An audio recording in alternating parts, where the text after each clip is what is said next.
afternoon, humanoids. Absolute delight. There's a lot of you here. I'm just going to apologise for my tardiness today. I got caught up in a small rend in the fabric of space and time. Otherwise known as my daughter.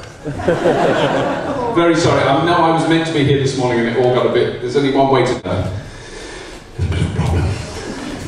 Well-known friend. But thank you very much all for coming. And wasn't that wonderful, the video from Mike Seymour? He is such a lovely guy doing the stuff we did this year. I think the best thing to do is if people ask me questions, otherwise I'll just stand there and waffle on like a thing that waffles. Big waffly thing. So there's people with microphones, so if someone puts their hand up, they'll choose who you are, and then I'll try and answer. The man with the hat. The man with the hat. On BBC recently, the voiceover. Are there any electrical gadgets that you can remember from the past that you'd like to see again, or is it something that you had which you missed?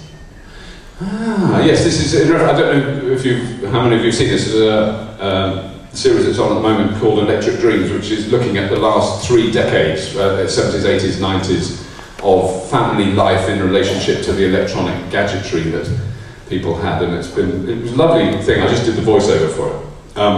But it does bring all these things back that I'm sure you will have forgotten about, the gizmos you had. And I mean, certainly in the 80s one, the Walkman, because that was my first proper high-tech gizmo. I had a recording Walkman. You could record sound on it, and it would record it onto a tape. Really high-tech. And it had a little speaker at the back so you could hear it going. And that was just cutting-edge, state-of-the-art stuff that you could record sound on a thing you could carry, because up to then a tape recorder was a huge big lump of stuff.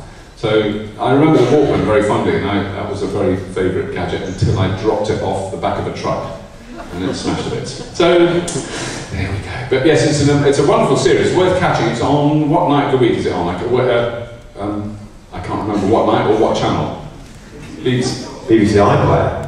It's on the iPlayer actually, that's true. It's BBC 4, isn't it? It's BBC 4, but it's on the iPlayer. So it's worth, I think you've missed the 70s and 80s, but the 90s is, even for you younger people, you probably remember the 90s, and that was remarkable to see how rubbish everything was even in the 90s. Computers in particular were, the early computers, the ZX Spectrum. What a wonderful piece of machinery. But anyway, so another question. Yes? Alright, Robert, something. That's alright. Remember me from last year? Sorry, say again? Remember me last year? James Thomas, remember? Yes, I can remember you, yes. I'm going to ask the same question as 2 years ago. I can't have forgotten. Right. You know inside your suit? Yeah. What did it feel like? Was it like hot, cold, medium-ish? Hot. Hot is the best way to describe it. It's the new one that I wore in the most recent series that we did this year. Everything was much better. It was cooler than the old ones because the sort of armour plating that Crichton has was lighter and it had more room to breathe, and for some reason it wasn't quite as unspeakably vile when I took it off. But the mask, although the mask was much quicker to stick on and took the same amount of time to get it off, it was much quicker to get on. Once it was on, it was just the same. As Craig whispered into my ear the first morning the makeup was being put on, he went, "Welcome back, Bobby, where you belong." And I got quite depressed at that point. Because you can't remember, it's not something, if you ever had a full head prosthetic, it's not something that the human memory was designed to retain. So you kind of forget, as soon as it's off you go, "Oh, what a relief," you have a shower and it's nice. And you forget what it's like until it goes back on the next day, and then you go, "Oh yes, it's shit." Sorry, excuse my French, I'm trying not to swear. But yes, it's not. So the actual suit itself is uncomfortable, hot, and not very nice, but it's that mask that is the burden. But it's my choice, and I love it. Can I point at something? Yeah, go on, run there, quick.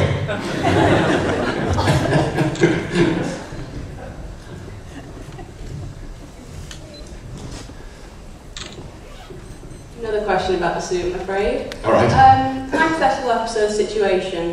Someone other than you has to wear a Crichton-esque costume. Could be Chris, Danny, even Craig. Who would fare the best, and oh God, who would complain the most? Actually, to be fair to my fellow performers, they're all troopers. I think none of them would. I wouldn't wish it on anyone, actually. I wouldn't wish it on my worst enemy. And they're my mates. I think that they would all be very good and professional about it. I can't think they won't. Although, saying that, Danny would milk it. I can't believe I'm wearing this, Dad. I've been in it for 60 hours. You've been in it for 6 minutes, Dan. Well, it feels like 60 hours. Yeah, not that he talks like that at all, but you know. No, I mean, they're so good. I mean, unfortunately, I'm married to a woman who has experienced it, which has been a burden for a long time, because she put it on, and being a tough Aussie ex-gymnast, she goes, it's not that bad, make all that bloody fuss. Stop moaning. But she had it on for 2 days. What does she know? She still goes on about it now. It's really unfair. But she did wear it. She had the whole thing on, the suit and everything, and she wasn't. So I get no sympathy at home whatsoever.